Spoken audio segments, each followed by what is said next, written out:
heard a very weird term today. I heard dive. I heard that fighters are taking a dive.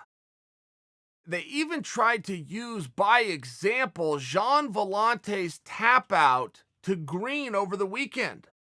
That Volante took a dive. Now, first off, that Ezekiel choke can only be done in certain positions with guys with certain body types, of which Green has. That was not a dive. In fact, that was probably a very unfortunate situation for Volante, who was just about to make his debut against a much larger man at heavyweight and get a draw. And before you think, well, a draw, well, he was down 2 rounds, but he was on his way to getting a 10-8 round. Knocked Green down, swarmed him, full mount, pounding away, 3 more minutes in that position. Yeah, that would have been a 10-8. He would have got a draw. And a draw, well, you guys might think, what are you arguing about a draw for? Well, if you're in Volante's spot, you'd much rather a draw. Of course you would. But to say that he took a dive, not what happened. Insane statement to make. But let's take a look at that statement. Regardless of the fact that it's fiction, I think that there is a misunderstanding in a dive versus a fixed fight. Okay? A fixed fight would be what they do in Japan. That would be what they were doing in the Pride organization. Not every fight, broad stroke term, but where they were going in the back ahead of time, just like you would in a pro wrestling a bit, and both athletes know how this story ends. That is called a fixed fight. A guy taking a dive is something totally different.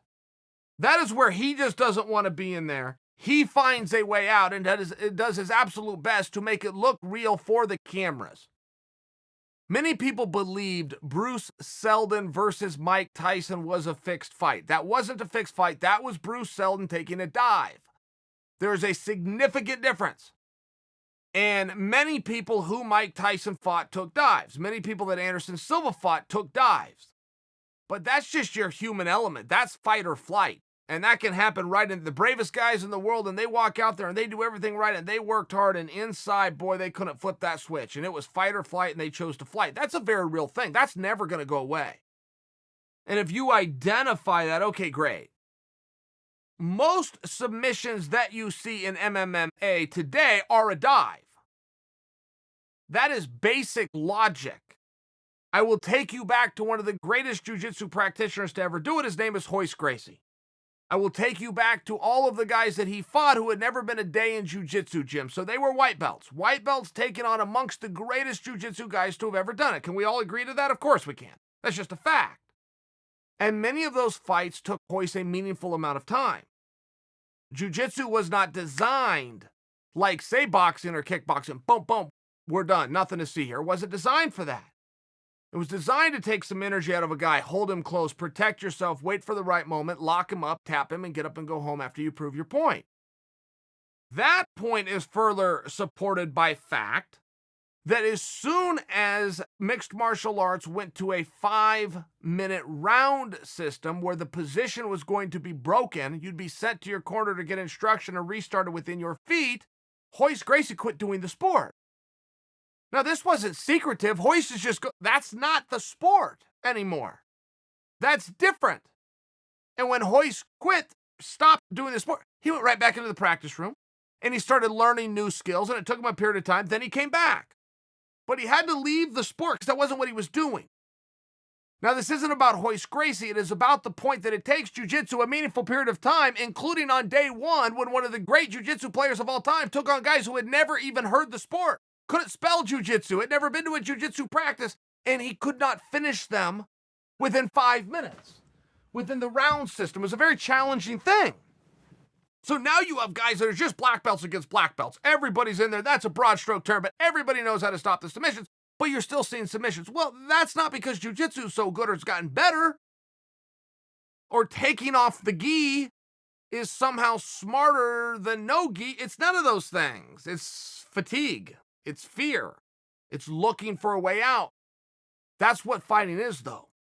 Before you were to judge a guy, if you're ever to look at a Bruce Seldon type guy, where there was a popcorn punch and he went down till the ref said 10, and then he jumped up to his feet and went to the club with a paycheck afterwards. Before you judge him for that, just give credit to Tyson.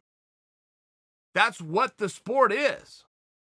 It's a battle of wills. You want to change your opponent's mind. You want to change his goals. You can do it before the fight, like Mike was great at, or Anderson Silva was great at, or you've got to do it within competition, like Mike was great at, or Anderson Silva was great at. Good for them. I don't even fault Bruce Seldon, but to look at that fight, to see that that punch clearly missed, and then to call it a fixed fight would be false.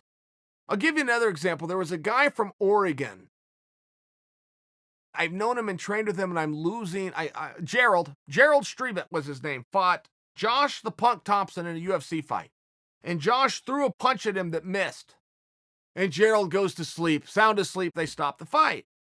And they bring Josh to interview him afterwards. Must have been Joe Rogan. And Joe plays it up on the big screen and says, Josh, take a look at this replay and tell us about this punch.